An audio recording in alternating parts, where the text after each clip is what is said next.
I had an amazing start to my Friday, guys, because yesterday morning I received this smartphone. This is Samsung's latest and greatest, the top of the line, the Galaxy Z Fold3 5G, and in this video I'll be giving you my initial thoughts about this smartphone.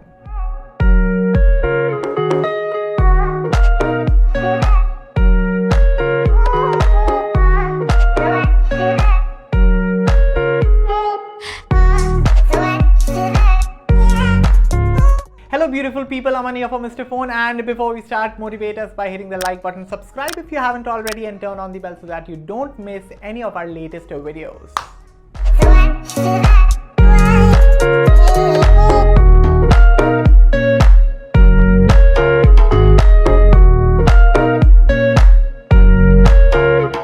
While I have come across the previous two generations of the Fold, this is the first time I've ever got the chance to review it, and man, isn't this phone an amazing marvel. So this is the Galaxy Z Fold3 5G, Samsung's most premium mainstream smartphone, or for that matter, this is the most premium mainstream smartphone, period. And yes, there's no denying that this is a costly smartphone. It is not everyone's cup of tea, and I'm not even going to advocate for its price. However, despite its price tag, as we are talking about it, this one is going to sell like hotcakes, because out there is an audience who don't mind spending big amounts for the best of the best. And this phone right here is shaping out to be the best of the best. Now, truth be told, for the majority of my time spent with the smartphone, I have mostly been watching Code Geass because the screen on offer is so lovely, guys. And of course, it is this screen that you'll be paying for if you get this smartphone. So the main display is a large 7.6-inch dynamic AMOLED 2X panel, 120Hz refresh rate, HDR10 plus support, up to 1200 nits brightness. Guys, this is an awesome screen. Samsung is the king when it comes to making displays, and everyone knows that. And this time around, the cover display also gets a 120Hz refresh rate, and it is also a dynamic AMOLED 2X panel. Sweet. So coming back on the inside, Samsung says they have made the cover display about 80% more durable compared to the Z Fold2, and it feels so. There's something about this phone that screams completeness. Of course, the crease is still there, but after a point you get used to it. And anyway, it is fine. The Galaxy Z Fold3 5G is so much more than the crease. I mean, what more could you ask for? Slim bezels, check. Bright and punchy display, check. 120Hz inside out, check.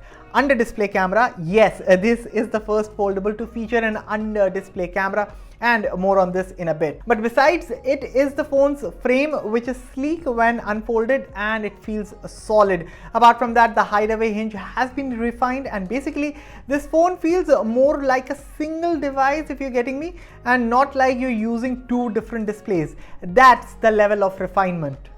I'm happy to report that the Galaxy Z Fold3 5G does not feel flimsy or fragile, or let me rephrase it. This phone is not fragile at all. This is a premium device. It feels solid to hold in the hand, and in my opinion, this is the year that the Fold goes mainstream. I mean, the Fold2 also did well, but the Fold3, this one is a home run.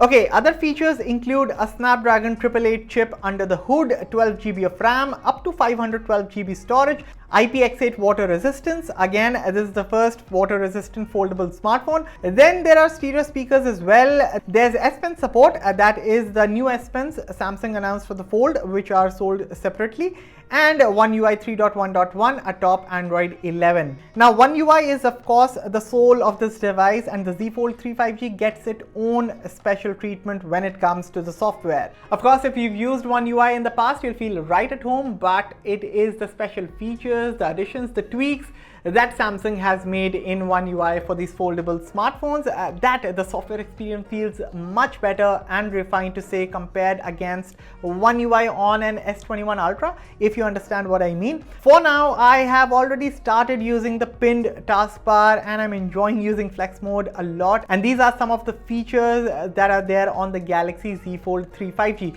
but of course reserving my final judgment for the full review. In terms of optics, the Samsung Galaxy Z Fold3 5G is camera loaded. You see the cover screen, there's a 10 megapixel snapper. You turn the phone around, you get three 12 megapixel cameras comprising of a wide, an ultra wide, and a telephoto lens. Finally, on the inside, there's also a 4 megapixel under display camera, or 4 megapixel UDC as they say. Now, its quality is not the best, but seeing this tech in a phone that anyone can buy makes me feel optimistic of the future. As for the other lenses, guys, it was raining yesterday, so I haven't had much of a chance to go out and take pictures, but what you're seeing right now are some of the indoor samples that I took with the front and rear snappers. Now, if you want to know how these cameras fare in different kind of situations, or for that matter, how does this phone hold up in day-to-day use, stay tuned to Mr. Phone for my full in-depth review of the Galaxy Z Fold3 5G. Until then, I'm looking to put the Galaxy Z Fold3 5G through its paces. You guys take care of yourselves. Thank you for watching.